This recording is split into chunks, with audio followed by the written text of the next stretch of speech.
Over the last 2 years, especially in Northwest Indiana and the Chicagoland market, we haven't had a lot of inspection negotiations because it's been such a seller's market. Buyers are very limited in what they can even ask for, and sellers would sometimes even direct buyers not to ask for any inspection repairs at all. You could do an inspection, but it'd be just for your own knowledge.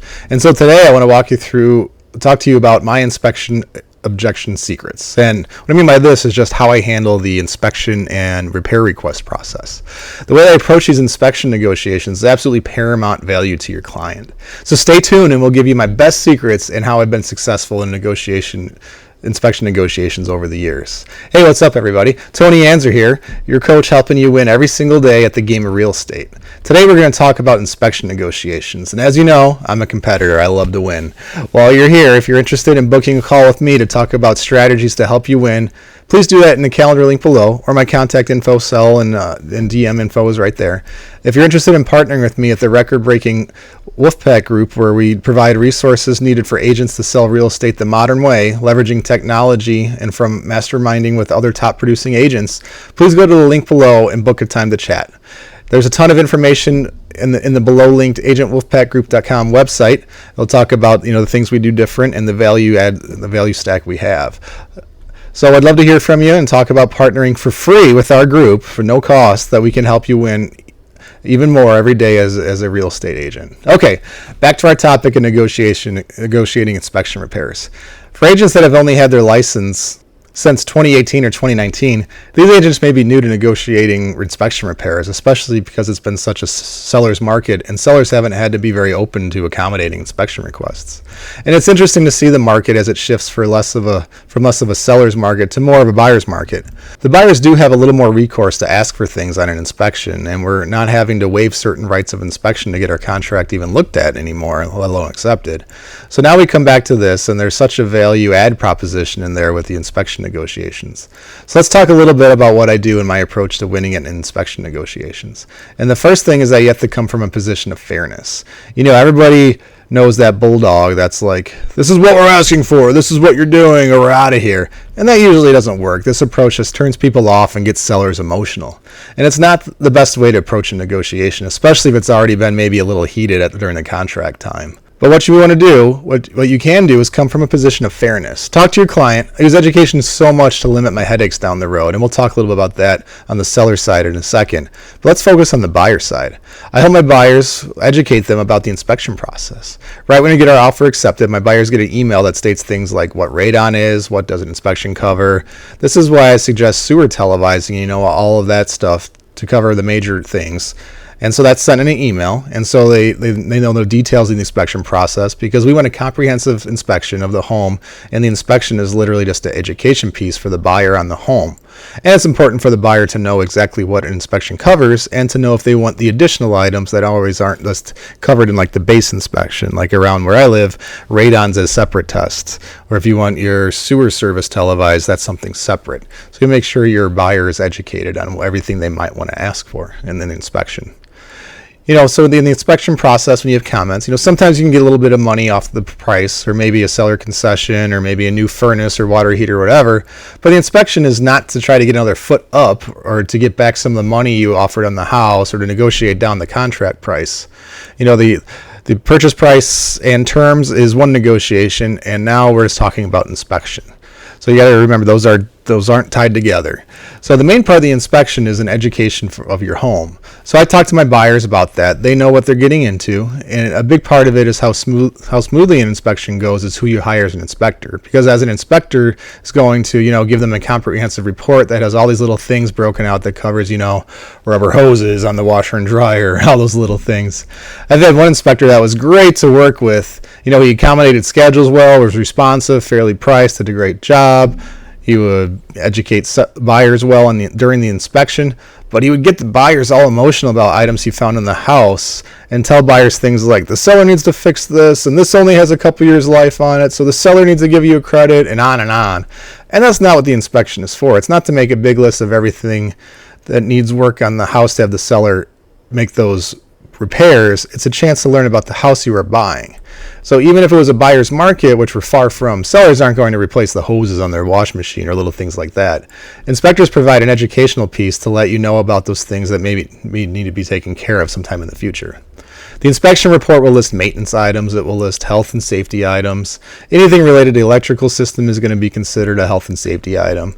Well, I can definitely say that you can go to Home Depot for $1.50 and buy an outlet cover and put it on the outlet. But please, be careful. Don't stick the screwdriver in the outlet. But other than that, it's not something that a professional needs to do. So when I'm the listing agent and I get an inspection repair request form, that's basically a copy and paste of the inspection report with all kinds of frivolous repair requests, then I'm going to be a lot tighter in my response. Then I'm going to be like, okay, these people are just fishing or whatever.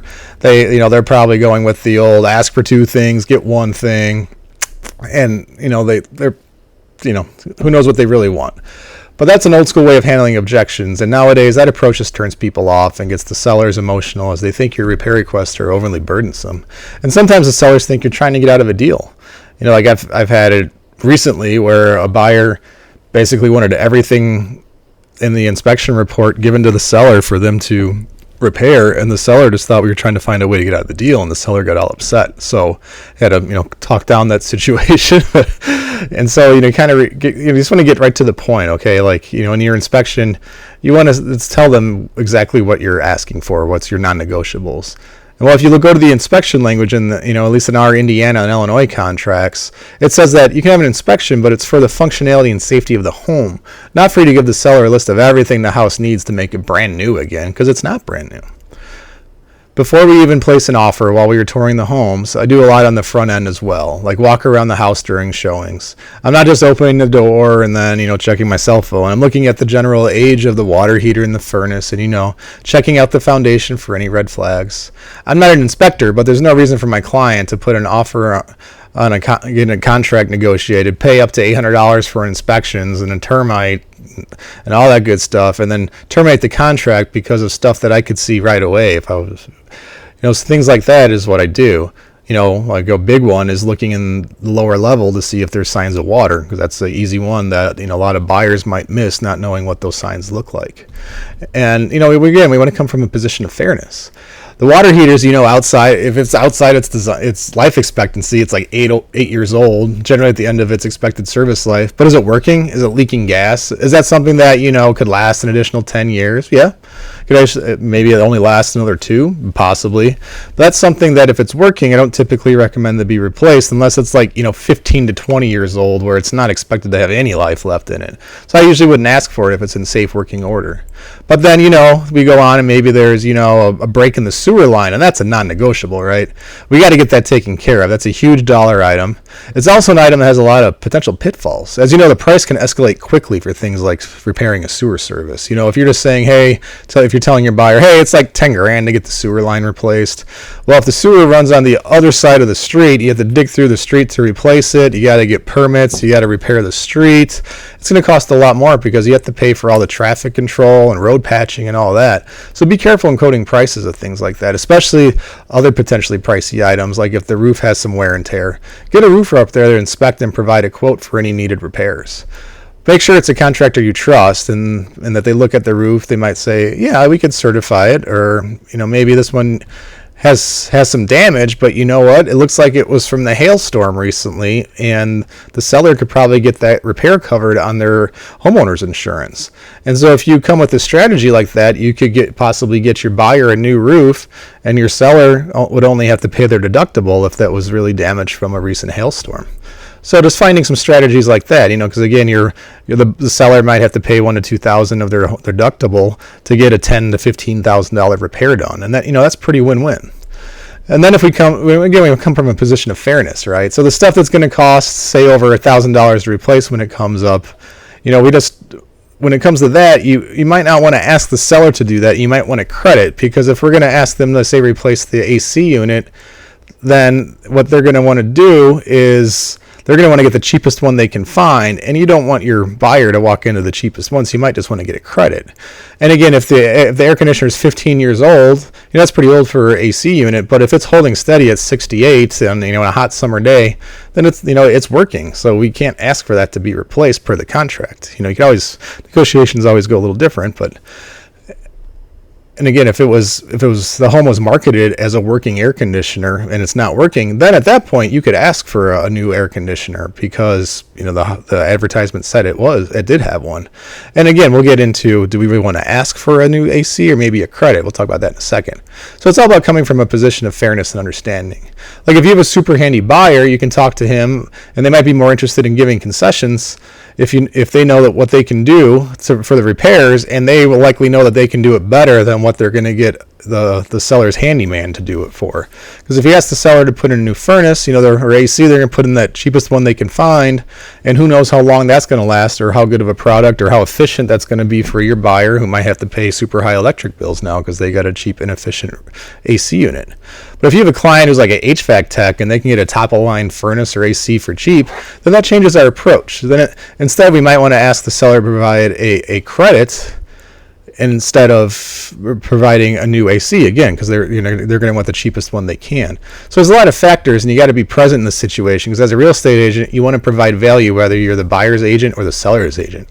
Like I said, we talked about if you get a crazy inspection report, you got to narrow it down to only ask the seller to repair what's essential. So, if you have the inspection report and it says, the broken sewer line or any of those things, you got to present that to your seller and tell them like, hey, this is an expensive request, but this is going to come up on every other deal too that I offer. So we got to get this taken care of for your home to sell. So let's not worry, so maybe you counter the buyer and say, hey, this sewer cost is going to be pretty expensive. We'll do it, but you guys got to waive the other small items you're asking for. And usually that would go pretty well.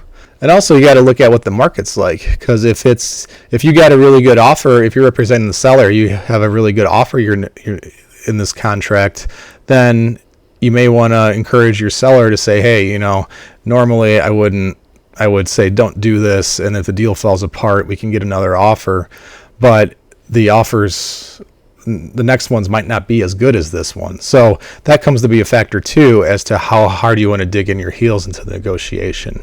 Also, every month that a seller, say they bought another house, every month they hold on to the existing house they're selling, they have to make mortgage payments and holding costs. So those add up too.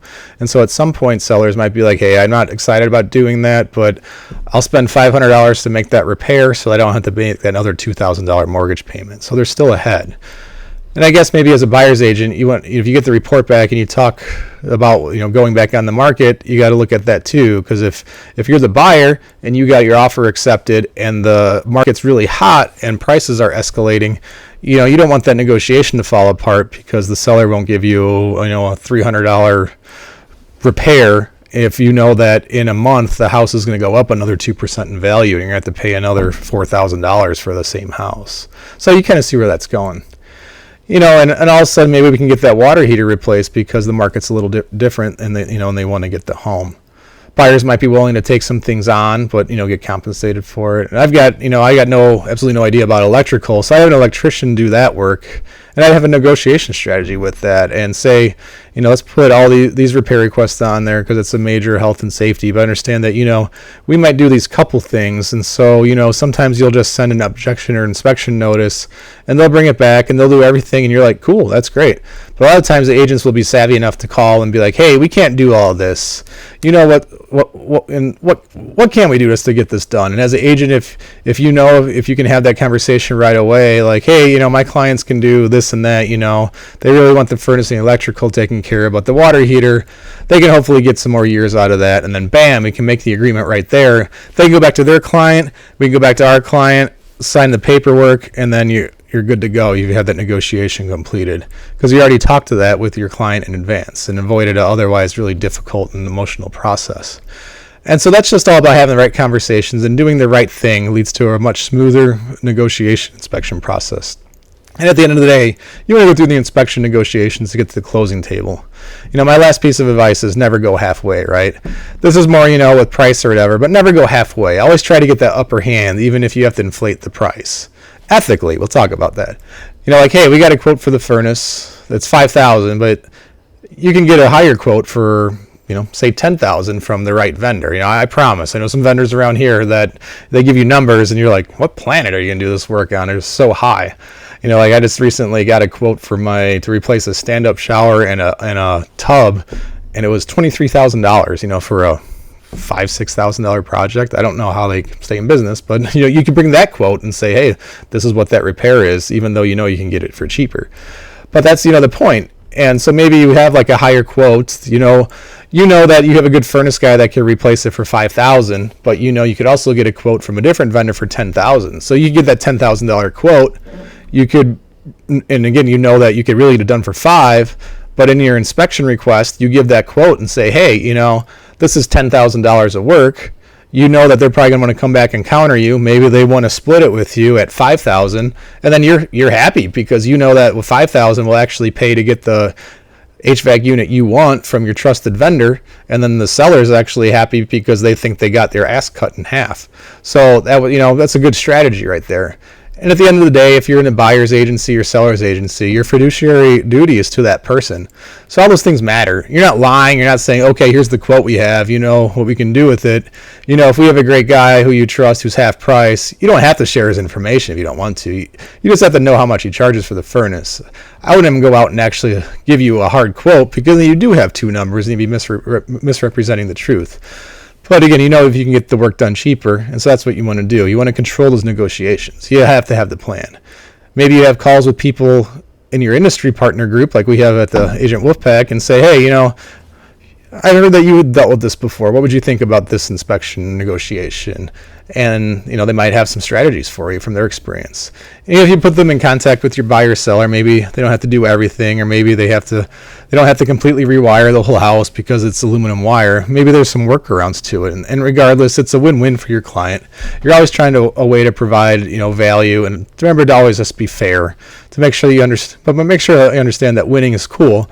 And doing your homework on how to properly negotiate can really give your client a leg up in the process. So thanks for tuning in. Please check out our agentwolfpackgroup.com link to see all that our group offers. There's lots of testimonial videos, and we'll show the value stack that we offer. And again, it's all for free in our agent group. So I'd love to chat with you. If you have any questions or comments about this video, please reach out. My contact info is below. And as always, if you could please like, comment, and subscribe, especially subscribe, it really helps out the channel. Thanks for watching.